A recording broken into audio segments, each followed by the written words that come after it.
queiram abrir a sua Bíblia ou acessá-la na plataforma que está disponível a você, no livro de Zacarias, capítulo 8. Não é o primeiro livro que você encontra quando abre a Bíblia, não é mesmo? Mas sabendo que ele é vizinho de Malaquias, o último do Velho Testamento, fica mais fácil de localizá-lo. Nesta manhã vamos refletir sobre o tema Nas Praças de Jerusalém. Zacarias, capítulo 8, versos de 1 a 8. Se ao seu lado estiver alguém sem a palavra, aproxime-se, embora o texto também será projetado na nova tradução internacional, a NVI, nova versão internacional, que estarei lendo. Zacarias 8, de 1 a 8, assim diz a palavra: Mais uma vez veio a mim a palavra do Senhor dos Exércitos.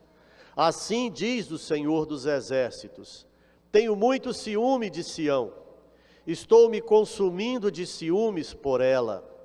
Assim diz o Senhor: Estou voltando para Sião e habitarei em Jerusalém. Então Jerusalém será chamada Cidade da Verdade, e o monte do Senhor dos Exércitos será chamado Monte Sagrado. Assim diz o Senhor dos Exércitos: Homens e mulheres de idade avançada voltarão a sentar-se nas praças de Jerusalém, cada um com sua bengala, por causa da idade. As ruas da cidade ficarão cheias de meninos e meninas brincando. Mesmo que isso pareça impossível para o remanescente deste povo naquela época, será impossível para mim, declara o Senhor dos Exércitos. Assim diz o Senhor dos Exércitos: Salvarei meu povo dos países do Oriente e do Ocidente. Eu os trarei de volta para que habitem em Jerusalém. Serão meu povo e eu serei o Deus deles, com fidelidade e justiça. Que Deus abençoe a sua palavra, que temos a oportunidade de ler nesta manhã. Amém? Quantos aqui já tiveram a oportunidade de estar numa praça em Jerusalém? Levante a mão, por favor. Glória a Deus. Muito obrigado. Podem abaixar. Quantos irmãos e irmãs aqui presentes nessa manhã estão prontos para ir a uma praça em Jerusalém? Levante a mão. Glória a Deus. Aleluia. Pode abaixar.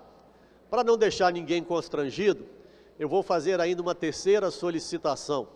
Quantos e quantas aqui nesta manhã estão prontos para ir morar e viver eternamente em Jerusalém? Amém, glória ao Senhor, não é? Jerusalém, Jerusalém, a famosa Salém que os jebuseus tinham em alta conta, citadela conquistada um dia por Davi, a quem deu o nome de Jerusalém, cidade de paz, e que é para grande parte da humanidade um lugar considerado diferenciado. Turismo você pode fazer em qualquer lugar do mundo, não é mesmo? Mas ir a Jerusalém é mais que isso. Quero falar nesta manhã sobre as praças de Jerusalém, ou como diz o texto, nas praças de Jerusalém. E para isso eu quero convidá-la a pensar comigo o que é uma praça, porque eu tenho certeza que todos que aqui estão saberiam defini-la. Então eu trouxe uma indicação do dicionário. Praça é um espaço público, portanto não deve ser um lugar cercado com catracas, com bilheterias, com correntes ou faixas, um espaço onde qualquer pessoa possa se achegar, possa ser aceita, possa ser incluída. Além de ser público, geralmente a praça está associada a um espaço urbano. Não costumamos ver praças nas plantações, nas propriedades rurais. Praça nos remete a um espaço de cidade, a um espaço urbano. Além de público e urbano, a praça é também um espaço livre de edificações. Não faz sentido fazer um arranha-céu e chamar aquele terreno de praça. Praça é um lugar onde há mais liberdade visual, onde os nossos movimentos não são limitados, onde a nossa vista se espraia mais um pouco e não apenas olha para cima, mas olha para os lados, olha para frente, olha para trás. Praça, espaço público, urbano, livre de edificações e que finalmente propicie a convivência ou a recreação para os seus usuários. Não é muito comum alguém querer ir a uma praça para ficar sozinho. É mais comum alguém querer ir a uma praça para encontrar pessoas, conversar, brincar, se divertir, ler um bom livro, enfim, momentos que a humanidade considera preciosos. Querido, querida, eu e você precisamos de mais praças. Precisamos nos encontrar mais a miúde. O mundo moderno tem uma característica de nos encaixotar, de nos colocar em gavetinhas e dificultar as nossas relações. Mesmo a internet, que nos possibilita, através de uma chamada de vídeo, falarmos, ouvirmos, vermos pessoas em qualquer lugar do mundo, não é a mesma coisa, não é verdade? Um abraço, um aperto de mão, um aroma que a internet ainda não conseguiu, um dia vai conseguir, mas por enquanto ainda não. Então nós temos muitas oportunidades na convivência, e a convivência é privilegiada num espaço a que chamamos, a que denominamos praça. Praça não é lugar para veículos, praça não é lugar para outras ações que não as envolvidas e relacionadas com o relacionamento humano. No Brasil, aí um modo um pouco particular também, a praça geralmente está associada à presença de ajardinamento, verde, flores, diferentes enfeites ornamentais, que certamente tornam ainda o lugar mais aprazível, mais desejável. Quem é que não aprecia um lindo jardim, não é mesmo? No texto que lemos, Zacarias capítulo 8, devemos considerar o retrato de uma nação que volta do exílio. Na EBD estamos estudando em Jeremias a ida para o cativeiro, não é? Capítulo 40, a cidade de Jerusalém é tomada, destruída, o templo é queimado, Nabucodonosor leva os escravos para a Babilônia. Mas Zacarias é de um outro tempo mais adiante.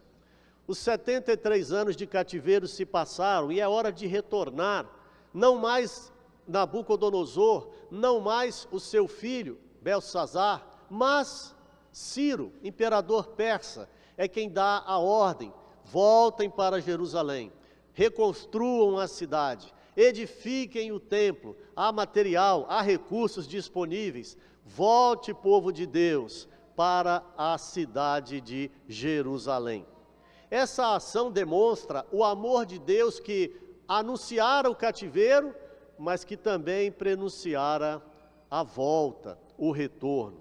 Esse amor de Deus demonstrado através das expressões que diz: tenho muito ciúme de Sião, estou me consumindo de ciúmes por ela. Deus ama o seu povo, Deus ama a terra que escolheu dar ao seu povo, e Ele diz: eu estou com saudades de vocês naquele pedacinho de chão. Eu estou sendo consumido pela falta dos louvores que são entoados pelo meu povo no alto daquela montanha, do Monte Sião. Eu tenho ciúmes, eu não quero vocês vivendo longe do lugar que eu separei para vocês. Eu não quero ouvir louvores em outro lugar que não seja na cidade onde autorizei, única cidade do mundo, onde autorizei colocarem o meu nome. É esse amor de Deus extraordinário que leva Zacarias a trazer esse recado, e vocês repararam que durante apenas 8 versículos, várias vezes foi usada a expressão: assim diz o Senhor dos exércitos. Exército nos lembra força, exército nos lembra batalhas.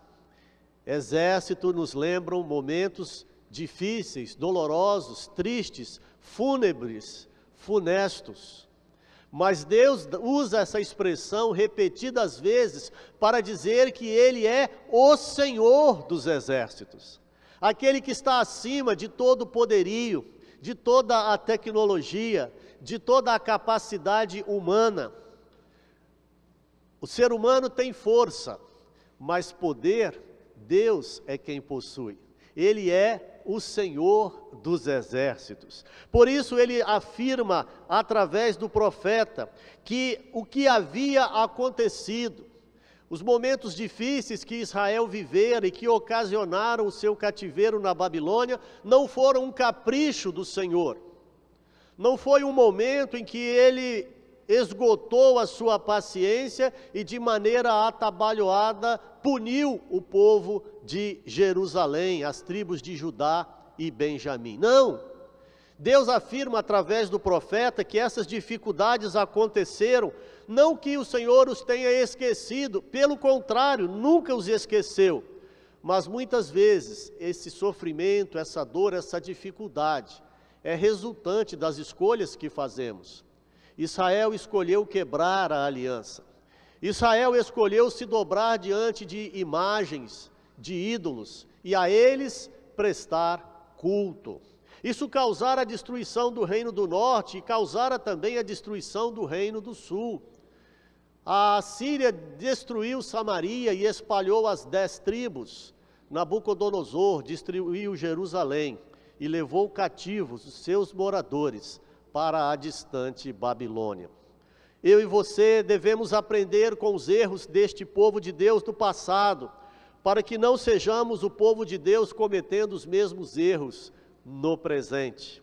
De fato, Deus está atento às nossas escolhas, está prestando atenção nos rumos que vamos dando às nossas vidas, os passos que estamos empreendendo, o caminho que trilhamos. Ele já nos ofereceu diretrizes, parâmetros, quer nos abençoar, mas não o fará à revelia da sua justiça. Deus não cometerá injustiça de nos abençoar, sem que busquemos a sua face e nos arrependamos dos nossos erros. Você e eu lembramos com muita alegria a oração que Salomão fez quando inaugurou este templo, pedindo a Deus que ouvisse, pedindo a Deus que agisse, pedindo a Deus que socorresse, exatamente como fazemos quando nos reunimos para este culto coletivo. Nós buscamos a Deus, nós pedimos a Deus, nós clamamos pelo seu socorro, esperamos as suas bênçãos, desejamos contar com o seu auxílio e livramento. Mas Deus, como disse a Salomão, lá em Crônicas, diz também a nós hoje: se o meu povo, que se chama pelo meu nome, se humilhar e orar, e se arrepender dos seus maus caminhos, buscando a minha face, então eu ouvirei dos céus, perdoarei os seus pecados, sararei a sua terra. É fácil lembrar que Deus ouve, e ouve. Não é fácil suportar que Deus corrija, mas Ele corrige. E é justamente por nos amar que Ele nos corrige. Ele declara com todas as letras: eu corrijo a quem amo e repreendo a todo aquele que eu recebo como filho. A palavra nos ensina que se estamos sem correção, não somos filhos legítimos, somos bastardos. Ninguém quer ser um filho bastardo de Deus. Todos nós queremos ser filhos legítimos. Por isso, por adoção, Deus disse: Jesus veio para o que era seu, os seus não o receberam, mas a todos quantos o receberam, aos que creram no seu nome, foi dado o poder de se tornarem filhos, filhas de Deus. E nós o somos. Portanto, queridos, não podemos esperar que Deus tenha conosco um tratamento diferente, quiçá melhor, do que teve com o povo de Israel nos dias do profeta Jeremias. Desejamos aprender com o que eles aprenderam, evitar cometer os erros que eles cometeram e desfrutar desta promessa feita através de Zacarias, quando o Senhor diz: eu tenho ciúme de vocês, vocês são meu povo amado. Deus não aceita dividir sua honra e a sua glória. Ele disse: a minha glória não darei a outrem. Dói o nosso coração ver a nossa pátria tão distante de Deus, tão pronta a homenagear, tão pronta a se dobrar, tão pronta até mesmo a se sacrificar em momentos de dor, em momentos de privação, como quem está honrando a uma divindade. Deus não aceita, Deus não divide a sua honra e a sua glória. Ele proibiu que o seu povo tivesse outros deuses diante dele. Está lá nos primeiros dos 10 mandamentos, o cuidado com a pessoa de Deus, o nosso relacionamento com Deus, a nossa adoração tão somente a Deus. Por que Deus tantas vezes afirmou isso? Porque Ele sabia da dificuldade que nós teríamos em nos relacionar de maneira única e exclusiva com Ele, em obediência e em fidelidade. Deus nos ama e exige de nós atenção exclusiva. Querido, querida, precisamos, embora já saibamos, vez por outra sermos alertados pela palavra de Deus, porque é fácil desconsiderar Deus, é fácil achar que Deus terá que nos oferecer uma segunda chance, é fácil esperar que Deus alivie a punição, o castigo, mas quando olhamos para a história registrada na sua palavra, vimos que o remédio foi muito amargo, e nós certamente não gostaríamos de passar por uma situação semelhante. Ele nos escolheu, Ele nos elegeu, Ele nos comprou, Ele nos redimiu, Ele nos resgatou, somos dele. E é para esse povo maravilhoso que Ele formou a partir de um só, que foi Abraão, que o Senhor diz, verso 3, assim diz o Senhor, estou voltando para Sião e habitarei em Jerusalém. Ah, isso é música. Ah, isso é lindo. Deus, que diz que nos ama, diz, eu estou voltando. Eu estou me achegando. O tempo do castigo finda, e agora poderemos caminhar juntos novamente. Então Jerusalém será chamada Cidade da Verdade, e o monte do Senhor dos Exércitos será chamado Monte Sagrado.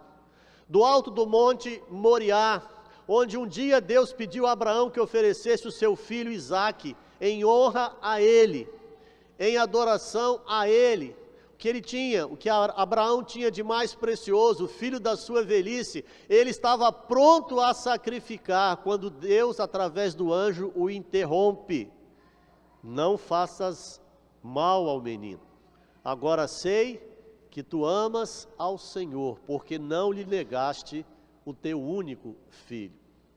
É um Deus que nos ama e quer a nossa intimidade, quer a nossa amizade, quer a nossa aproximação.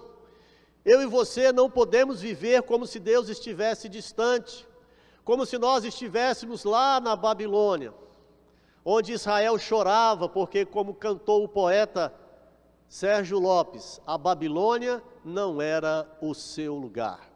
Deus prometeu que traria de volta, cumpriu o que prometeu, e agora Ele diz, meu povo, eu estou aqui, eu reuni vocês e vou trazer outros de lugares distantes. Por quê? Porque Jerusalém será chamada a Cidade da Verdade, e o seu monte, o Monte Sagrado. É o retorno do Senhor, é o campeão que volta, é o que se decide, que se propõe, que se entrega a defender os fracos, os oprimidos, os necessitados. É aquele que estende a mão, que estende a sua graça, que está voltando a Sião para habitar em Jerusalém. E ele afirma, haverá segurança em todos os sentidos, para aqueles que me buscam, para aqueles que me temem, para aqueles que somente a mim adoram. Haverá segurança, descanso para os que se abrigarem debaixo das minhas asas. Jesus afirmou isso: Jerusalém, Jerusalém, que matas os profetas, que apedrejas os que te são enviados, quantas vezes eu quis ajuntar vocês debaixo das minhas asas, como a galinha faz com os seus pintinhos, mas vós não quisestes. Eis que a sua casa ficará deserta. Jesus disse essas palavras no Novo Testamento, claro, mas no ano 70 Jerusalém foi novamente destruída, foi novamente devastada, foi novamente arrasada. Deus falhou na sua promessa? Claro que não. Você se lembra do povo exclamando acerca do seu filho único: crucifica-o, caia sobre nós o seu sangue, caia sobre as nossas cabeças e sobre as cabeças das nossas descendentes gerações. Jerusalém foi destruída, porque o povo não enxergou aquele que lhe podia oferecer a paz. Que lugar do mundo hoje há paz? Todo lugar onde Jesus Cristo está é um lugar de paz, amém? Ele é o príncipe da paz. Você pode viver essa paz aqui em Vitória, pode viver essa paz lá no Oriente Médio, você pode viver essa paz numa espaçonave, porque onde Jesus está, Ele diz: deixo-vos a minha paz vos dou. Ele é o príncipe da paz. Por isso Ele afirma que Jerusalém será um lugar de descanso. Como disse o salmista: aquele que descansa à sombra do Onipotente, se abriga debaixo das suas asas, encontrará descanso, estará em segurança. E quando falamos de praças, as irmãs mais atentas aos detalhes poderiam dizer: mas aqui no texto sagrado, pastor Almir, não diz que na Jerusalém celestial vai ter praça. É verdade. Quando lemos os últimos capítulos de Apocalipse, capítulos 21 e 22, João fala de muitas coisas lindas que ele viu lá no céu. Ele não fala de praças, vocês têm razão, mas ele fala de uma rua principal. E uma rua principal em qualquer cidade tem praça. E não costuma ser uma só não, são várias. Por exemplo, Vitória, uma ilha, tem a Jerônimo Monteiro como a sua rua principal. E você conhece a Rua do Relógio, ou a Praça do Relógio, a Praça 8 de Setembro, em homenagem à emancipação do município. Você conhece a Praça Costa Pereira, também, por exemplo, na qual os adolescentes aqui não sabem, mas vou contar para vocês. Quando os meus pais eram jovens, era a praça onde os rapazes giravam num sentido e as moças giravam no outro sentido. Adivinha para quê? Coisa linda, né? Ficar girando na praça, batendo papo e apreciando as beldades, os colossos. Que coisa maravilhosa. Praça é lugar de encontro, praça é lugar de relacionamento. Deus diz através do Senhor, na sua profecia a Zacarias: homens e mulheres de idade avançada, olha o ministério do pastor Almir aqui, voltarão a sentar-se nas praças de Jerusalém. Irmã Selma, cada um com a sua bengala, por causa da idade. Louvado seja o Senhor. A irmã não deixa de vir, traz a bengala consigo. Glória a Deus. Que inspiração para nós, irmã. Feliz da vida, aleluia, amém. As ruas da cidade ficarão cheias de meninos e meninas brincando, juntamente com os anciãos, juntamente com a extremidade adulta da vida humana. Aqueles que estão começando vêm brincar, se sentem seguros, se sentem amados, se sentem amparados. Ah, querido, querida, como que isso faz falta para a humanidade, não é? 8 bilhões de criaturas nervosas, estressadas, histéricas, desgastadas, sonolentas, exaustas. E o Senhor oferece aqui um cenário maravilhoso. Nas praças, paz e segurança serão reais, lugar onde os idosos estarão e as crianças terão o seu lazer, tranquilidade para os mais vulneráveis, confiança e bem-estar ao alcance de todos, maravilhosas bênçãos futuras para o remanescente do povo. Não era o que os que voltaram da Babilônia encontraram. Eles encontraram ruínas. Eles tiveram que trabalhar para reedificar com os poucos recursos, com as pedras que sobraram inteiras ou não queimadas. Nós estamos indo para Jerusalém Celestial. Não vamos precisar fazer nenhum tipo de construção por lá. A Bíblia diz que Deus já nos preparou uma cidade e que ela não foi edificada com mãos humanas. Eu e você nunca vimos nada assim, não é? Edificado por Deus. Vamos ver, vamos habitar, vamos desfrutar. Naquela geração, diz Deus, isso parecia impossível. Para o remanescente, será isso aparentemente impossível. E as pessoas poderiam pensar assim mesmo: como que vai ser aqui um lugar de paz se só tem escombros? Veja bem, Deus disse, versículo de número 6, mesmo que isso pareça impossível. Tem coisas que são fáceis, não é, irmãos? Tem coisas que são fáceis. Torcer para o Flamengo é fácil. Tem um monte de gente que faz isso.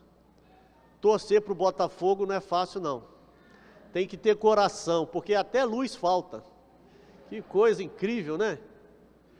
Deus disse, isso pode parecer impossível. Eu sei que para você tem coisas que são fáceis. Tem coisas que dão mais trabalho. Tem coisas que são difíceis. Tem coisas que são muito difíceis. E tenho certeza que para algumas dessas situações, você assinaria embaixo: isso é impossível. Só parece. É isso que Deus está dizendo. Para o povo que voltou para Jerusalém, ter a cidade reconstruída, o templo restaurado e as suas praças com idosos e crianças brincando, diz Deus no verso 6, mesmo que isso pareça impossível para o remanescente deste povo naquela época, será impossível para mim? Quem de nós poderia afirmar que Deus não pode? Deus pode. Jesus, antes de voltar para o céu, afirmou, é-me dado todo o poder no céu e na terra. Ele pode. E porque Ele pode, Ele faz o que Ele quer. Nós não o obrigamos, nós não o chantageamos, nós não barganhamos, nós o servimos, nós nos submetemos, nós o adoramos. Ele é o Deus que tudo pode. As coisas impossíveis ao homem são possíveis a Deus. Adorar e confiar no Todo-Poderoso em favor da nossa vida, em favor daqueles que estão à nossa volta, com quem somos influenciados e a quem influenciamos, mudam os rumos, mudam as circunstâncias, mudam os acontecimentos. Foi Deus quem prometeu e Ele haverá de cumprir. Quero concluir, mesmo que pareça impossível, mesmo que fosse realmente para nós impossível, para Deus não é. Por isso nós podemos confiar nele. As coisas impossíveis ao homem são possíveis a Deus. Aleluia, glória ao Senhor. Adorar e confiar está ao nosso dispor. E diz o texto, nos versículos finais, 7 e 8. Assim diz o Senhor dos Exércitos, salvarei meu povo dos países do Oriente e do Ocidente, eu os trarei de volta para que habitem em Jerusalém, serão meu povo e eu serei o Deus deles, com fidelidade e justiça. Zacarias profetiza o reino eterno do Messias, em que o seu povo será reunido na Nova Jerusalém, trazido de todas as partes, do Oriente, do Ocidente, do Norte, do Sul. Zacarias profetiza que o Senhor será o Deus de todos e exercerá o seu reinado eterno com fidelidade e justiça. Ah, irmãos e irmãs, como nós ansiamos por isso. Como nós desejamos que esse dia chegue para a glória do Senhor e para a bem-aventurança de todo aquele e aquela que no Senhor Jesus põe a sua confiança. Mas esse tempo ainda não chegou. Lemos essa profecia lá do Antigo Testamento, 2000 anos de cristianismo já se passaram e Jesus ainda não voltou. Isso não torna menos linda esta promessa, isso não torna menos desejável esse relacionamento com o Senhor. Mais uma vez, o Senhor prometeu reunir Israel e Judá no futuro, vindo de todas as nações, vindos de todas as direções, vindos de todos os lugares da terra. E este reagrupamento irá instituir um relacionamento restaurado, um relacionamento sem a presença do pecado em nós ou ao nosso redor. Irá instituir um relacionamento restaurado entre Deus e o seu povo, entre Deus e o seu Israel, que é a igreja de Jesus, mediante a fidelidade e a justiça do Senhor.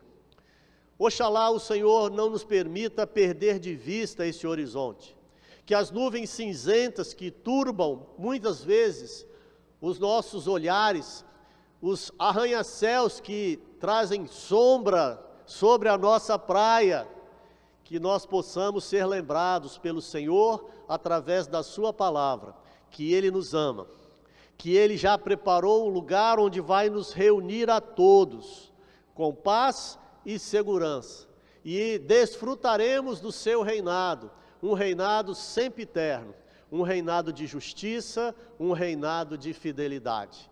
Que nas praças de Jerusalém, eu e você, possamos cantar com entusiasmo, cantar com ardor, cantar com a paixão de corações apaixonados, as maravilhas que Deus tem operado, as maravilhas que Deus tem feito sobre a terra. E dentre todas as maravilhas, a maior de todas foi olhar para cada um de nós, nos chamar pelo nome, nos oferecer o seu perdão, escrever o nosso nome no livro da vida com o sangue de Cristo, para que pudéssemos celebrar. Oh, que grandes maravilhas Deus tem operado.